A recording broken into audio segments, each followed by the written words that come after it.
Hey folks, Seth Liebson here. As we watch cities burn, statues being torn down, and calls to defund the police, if you haven't already, it may be time to think about personal protection.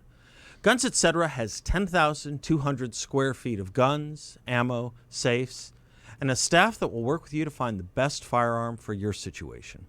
So stop by their huge store in Mesa or click on gunsetcetera.com and have access to over $400 million in firearms and accessories.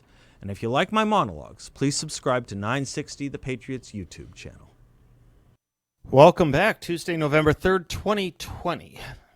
Thomas Stearns Eliot wrote that the way the world ends is not with a bang, but a whimper.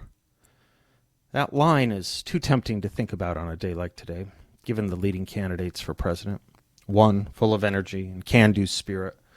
One of a long Washington career, feckless and uninspiring. I don't know what happens today or tomorrow or next week. I still hew to the idea Donald Trump wins, perhaps bigger than last time. I still hew to the idea he deserves it, not because he wants it so much, but by dint of his unwavering effort, fight, and because America deserves it. It deserves it because its institutions deserve to be restored and rescued from progressivism. It deserves it because so many have struggled so much on her behalf to preserve and improve it. But I know this too. If he wins, it will not be accepted because too many do not think him or us acceptable. This has been our problem for 4 straight years, from the beginning of his election 4 years ago. He won? Living nightmare. He won? Russia. All nonsense. If Joe Biden wins, it will not be the same from us. Deep in us, we conservatives, is an imbued view of America that caught us a bit off our heels in watching the reaction to Donald Trump's election. Too many were astounded to see the power of the left unwilling to accept that they lost, unwilling to accept enough citizens didn't like their nostrums, didn't like Hillary Clinton.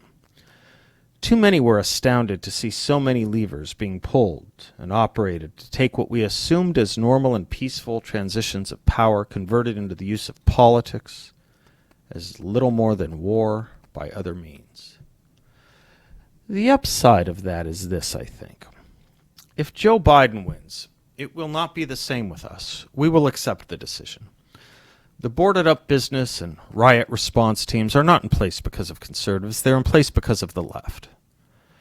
As Harry Jaffa put it, you cannot have free government if you cannot bind the people who participate in the government to accept the results of the election. It is the exercise of our inalienable right to life that enables us and justifies us in forming legitimate governments. When those governments are formed, we cannot reject them because we don't like the results. What the left has shown us for 4 years is free government then is nearly impossible because of them. To not accept results is to go the route of civil war. The whole idea of all men are created equal is the grounding of government by consent, majority rule with minority rights. The whole idea of all men are created equal is what philosophically underpins the notion of the consent of the governed.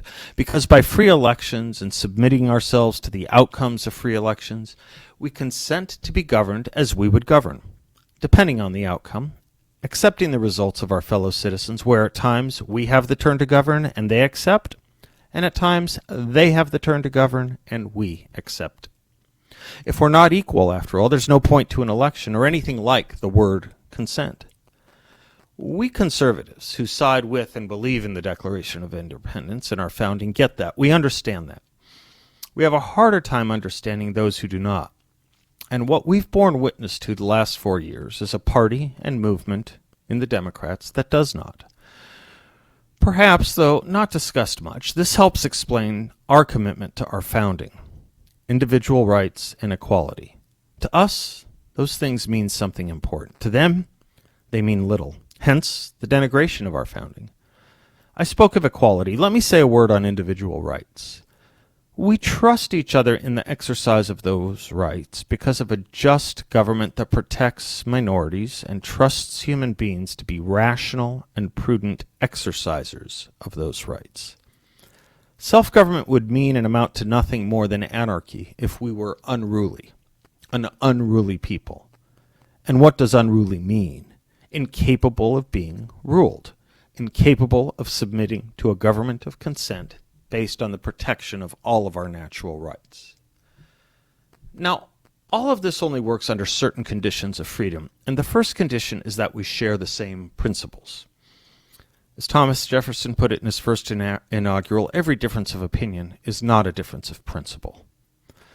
I'm worried about this first condition because I'm not sure we any longer do share the same principles in this country. We used to. I think it's been broken, a lot of it. Whether it's the re-racialization of society and the adoption of the view of Dred Scott's majority opinion regarding the history of the United States, or the notion that group rights are more important than individual rights, or the promise of guaranteed outcomes in life vouchsafed by the government rather than vouchsafed equal opportunities, whether it's an informed patriotism that esteems this country and her legacy, or an ignorantly imposed history directed to undermine love of country. Whether it's neutrality toward or even support of violence in the name of politics, or the pitting of religion against religion, or the marginalizing of religion, or the use of the worst examples of tyranny to denounce our political opponents.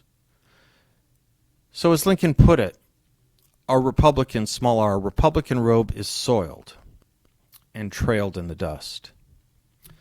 It didn't make much news yesterday, but the president, by executive order, created a 1776 commission to, in his words, quote, better enable a rising generation to understand the history and principles of the founding of the United States in 1776, and through this form a more perfect union, close quote. This is much needed, but in a sense it's a tragedy. It speaks to massive failure. How in 2020 did it come that we need to relearn 1776 with a presidential commission? We thought, per Lincoln, 1776 spoke to all people and all ages. Well, we were wrong. To quote Harry V. Jaffa again, in 1776 we were nothing, promising to become everything. Today we achieved everything and promise yet again to become nothing. Promise to become nothing if the principles of 1776 are neglected. We have gone through 2 generations of undermining those principles, maybe even longer when you consider as far back as Woodrow Wilson saying that those principles were meant only for that generation and no other. But in our schools, it's been about 2 generations. Of course, over the last 2 years, joined and paraded by the nation's most influential newspaper, an education project was undertaken to literally erase the year 1776.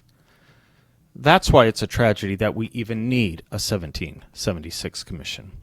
To study that which we used to know, to relearn that which we assumed to assume and even take for granted.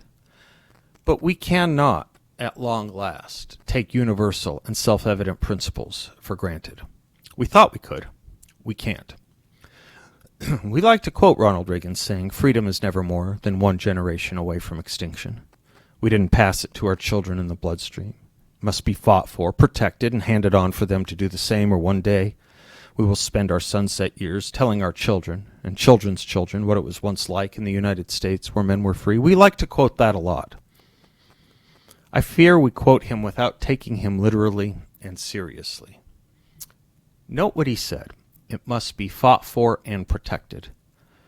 Well, it's been fought against, and too many of us remained passive. We celebrated things like our 4th of July. We sang patriotic songs. We said the Pledge of Allegiance. We stood for the national anthem. And we neglected what was being taught in the schools, quietly and surely and certainly, as we did adult things, without thinking about them, as if they were in our bloodstream.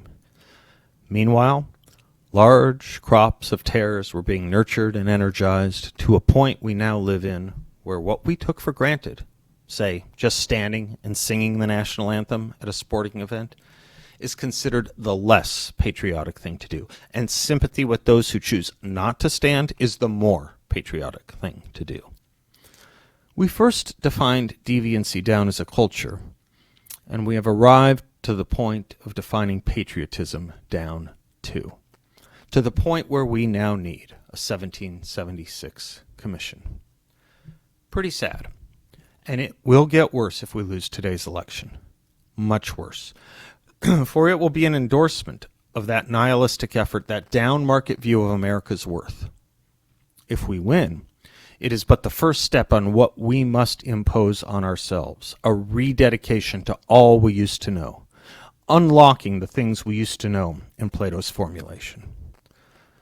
I could close this a lot of different ways, but today, in all we've gone through and traveled together this most difficult of years, I think I close with the words of Johnny Cash. I don't like to brag, but we're kind of proud of that ragged old flag.